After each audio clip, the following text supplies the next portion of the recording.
I'm Amber. The Langford family office was eerily quiet as Cameron burst through my glass-walled office, his face red with rage, holding his laptop like a weapon. What did you do? What did you do to the network? He screamed, spittle flying from his mouth. I sat calmly behind my desk, my hands folded. I'm afraid you'll have to be more specific, Cameron. I manage a very large network. He slammed the laptop down. My accounts, they're gone. All of them. I tried to transfer the Bitcoin out to a cold wallet and the screen just went black. Now it won't turn on. It says access denied. Fix it. Access denied. That usually means you don't have permission, I said slowly. He was shaking, shouting, I have permission. I'm the executive vice president. I own this place. Reboot the server. Reset the router. I don't care what you have to do. Just get my screen back up. I have $45 million in limbo. I stood up, taking my time. Actually, Cameron, you have $0. The $45 million you saw was a simulation, a mirrored interface. You've been playing a video game for the last 3 days. He laughed hysterically, you're lying. I saw the transfer. I saw the bank confirmation. I replied, you saw what I wanted you to see. I intercepted your packets at the router level, redirected your VPN, watched you sell the headquarters, and recorded every single keystroke. I tapped my keyboard, and the large monitor on the wall behind me showed the video clip of him saying, wash it before they wake up. His face went pale, and he stammered, that's illegal. You wiretapped me. I corrected him, I audited you on company equipment on company time under the explicit instruction of the trustee. He choked out, my father will fire you. He'll sue you into the ground. You're just an IT girl. You're nobody. I said, Cameron, I just changed the locks. I picked up his laptop and typed a command. The screen flashed white and then went permanently black. There, I fixed it. It won't give you any more trouble. He stared at me, his hands curling into fists. You ruined me. Why? Because you were sloppy, and because you called me an IT girl, I said coldly. Just then, the door behind him opened. Grant Langford, the patriarch of the Langford family, stood there with 2 large men in dark suits. Cameron gasped and rushed forward, Dad, thank God she's crazy. She hacked my accounts. She's trying to steal the portfolio. You have to arrest her. Grant didn't move. He looked past Cameron directly at me. Is it done? I replied, the assets are in the black vault. The threat has been neutralized. The evidence has been sent to the board. Cameron's voice trembled, Dad? What is she talking about? Grant finally looked at his son. I gave you a rope, Cameron. I hoped you would use it to climb. Instead, you used it to try and strangle this company. Cameron pleaded, I was making us money. I was modernizing. Grant said, you were stealing, and you were doing it badly. He nodded to the security guards, and they flanked Cameron. Escort him out. If he returns to the premises, treat it as a trespassing violation. As they dragged Cameron out, his shouts faded down the hallway. Grant walked over to the window of my office and looked out at the city below. He'll be cut off. The trust provides a stipend, but he has no access to capital. He'll have to find a job. I said dryly, he has a degree from Wharton. I'm sure he'll find something. Grant turned to me with a ghost of a smile. You stopped a $45 million theft and secured $4 billion in assets in under 72 hours. You did it without disrupting a single legitimate trade. I said, just doing my job, sir. He replied, no, your job description is systems lead. This was the work of a trustee. He reached into his jacket pocket and pulled out a small velvet box, placing it on my desk. new credentials, and a new title, Executive Director of Risk and Operations. It comes with a seat on the board, a significant equity stake. I looked at the box but didn't open it yet. Thank you, Grant. He said, you earned it, Amber. You're the only one who passed the test. Then he nodded and walked out. As I sat alone in my glass box, the sun was setting, casting long golden shadows across the DC skyline. I picked up my cold coffee and took a sip. It tasted terrible, but I didn't care. I opened the velvet box. Inside was a heavy black key card with a gold chip and the Langford crest. The keys to the kingdom. Let me take you back to how it all started. I work in the Langford family office, a place where true generational wealth is as silent as the air-conditioned environment. I'm the head of information systems and security. To Grant Langford, I'm the gatekeeper, the one who builds digital fortresses to protect the family's billions from hackers, foreign states, and their own bad judgment. One morning, at 9:15 a.m. As I was sipping my espresso and watching the network traffic on my triple monitor setup, Cameron burst into my office. He was 28, a trust fund kid in a suit that was ill-fitting. He had his father's jawline but none of his discipline. He slammed a platinum-colored laptop on my desk and ordered, "Fix it.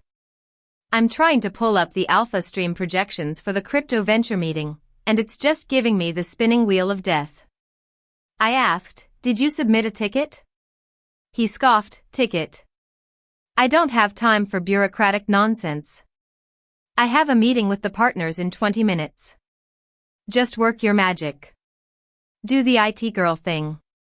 I was annoyed. I've spent 15 years in cybersecurity, consulted for the Treasury, and built the architecture to protect his inheritance. To him, I was just the IT girl. I pulled the laptop towards me. It was hot.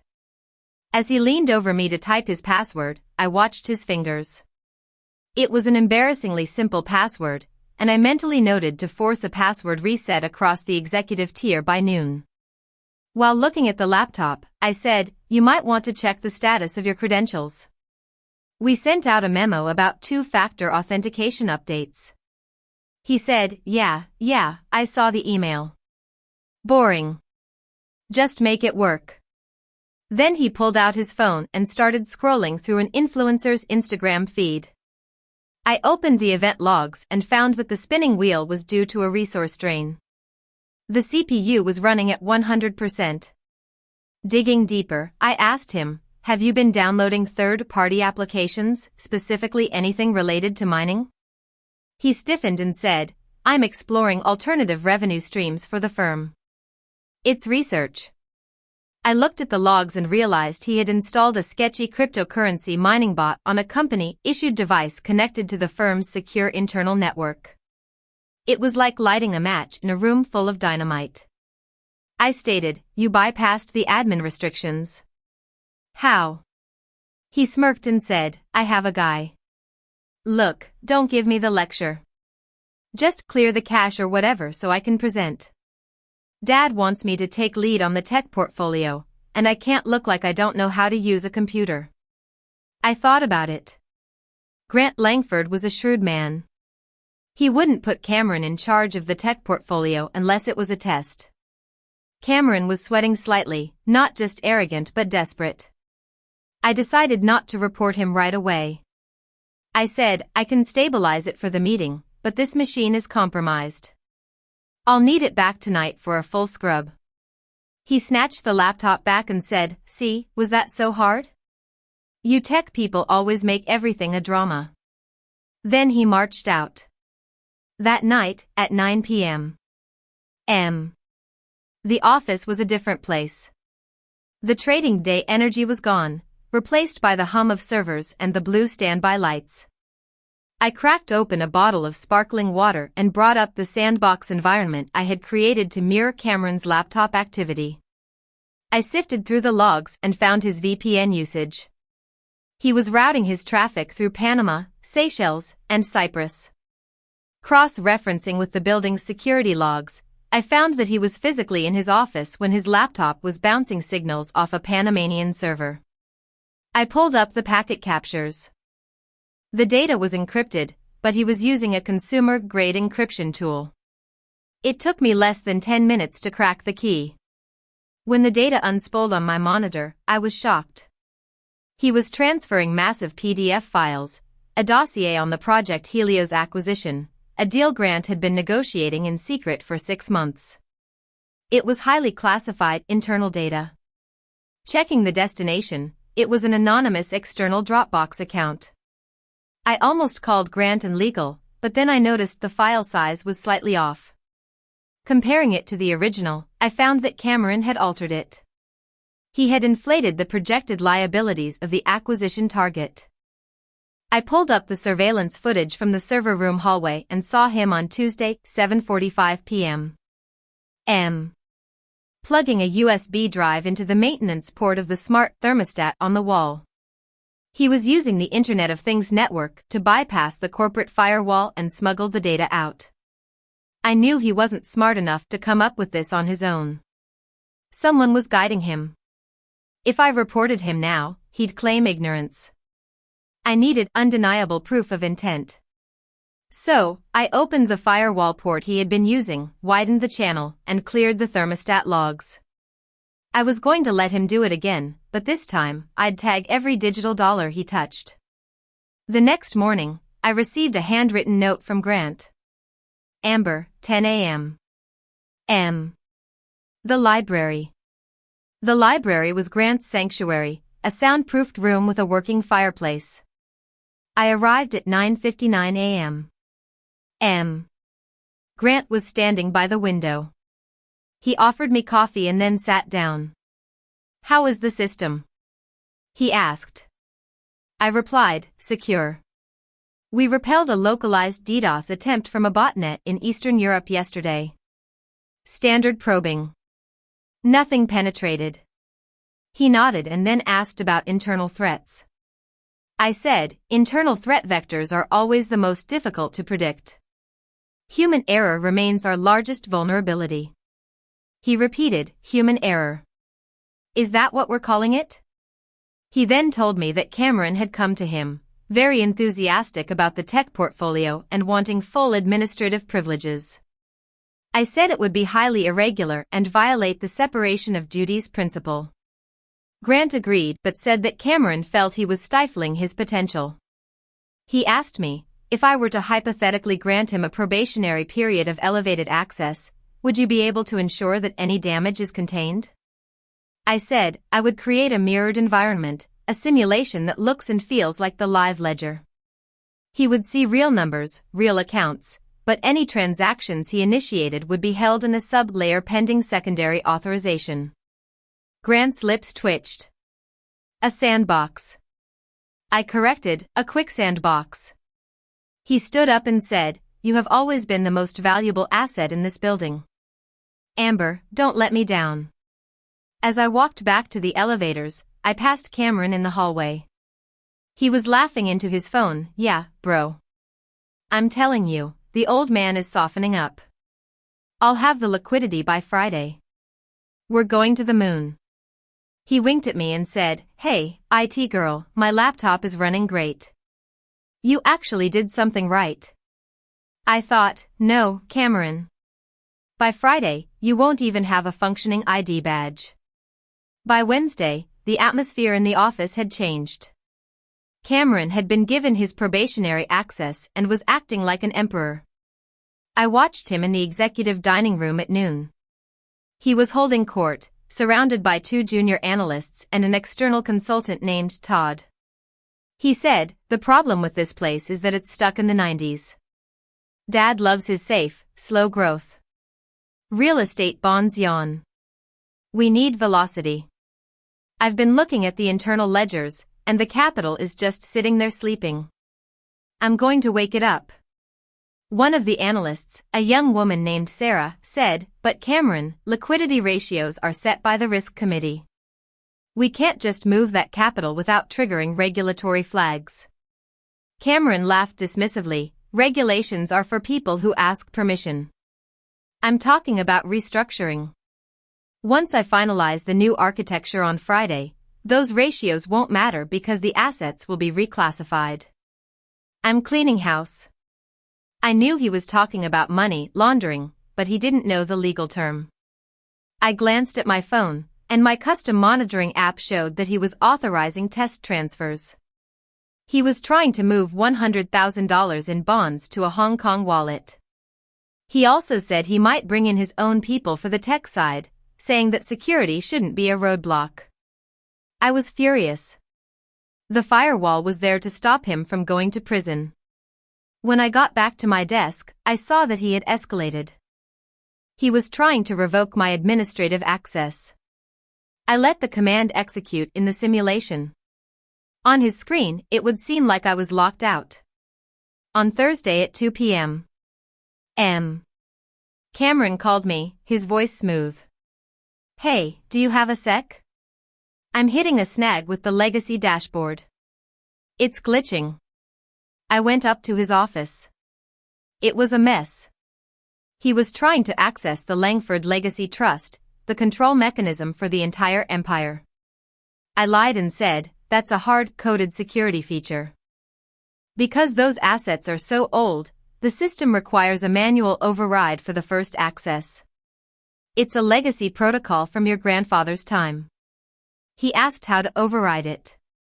I said, I can bypass it for you, but I'll need to enter my root credentials since you revoked my admin access earlier. He froze, but I offered a forgiving smile and said, the system is glitchy. Sometimes it drops permissions randomly. I can re-authenticate myself temporarily to help you. He bought it. I leaned over and typed in a code that activated a keystroke logger, a screen recorder, and tagged the session with a digital watermark. I said, you're in. The list of assets, billions of dollars in property and stock, appeared on the screen. His eyes widened with greed. He told me to leave, saying he knew what he was doing. I walked out and stood in the hallway, listening to his typing on my tablet. I watched as he confirmed the sale of the headquarters building to a shell company at a 60% discount. On my screen, a red banner flashed, fraud detected. Assets frozen. Evidence logged. I knew it was time to pull the plug. I headed to the basement server room, the coldest place in the building. Upstairs, Cameron was probably celebrating. I brought up the financial gateway and saw the request to wire $45 million in settlement funds to a routing number in the Cayman Islands. The account holder, Veritas Holdings, was registered just 3 days ago, and the registered agent was AP. Oh. Box in a strip mall where Todd had a registered LLC. I authorized the packet to leave our internal sandbox and hit the external gateway but routed it into a holding loop at our partner bank. To Cameron, it would seem like the money had arrived in the Cayman account. I watched as he tried to convert the money into Bitcoin and heard him say on the phone, wash it before they wake up. I sent all the evidence to Grant, and he replied, do what needs to be done. Secure the assets. Terminate the threat. I paused the Bitcoin transaction, froze it. Then I went to the legal archives on the 12th floor. I met with the firm's general counsel, Elena. I invoked Clause 12C, a buried provision in the family trust bylaws. It allowed the trustee, Grant, to delegate total control of the assets to me for 72 hours in case of demonstrable incompetence or malicious action by a beneficiary.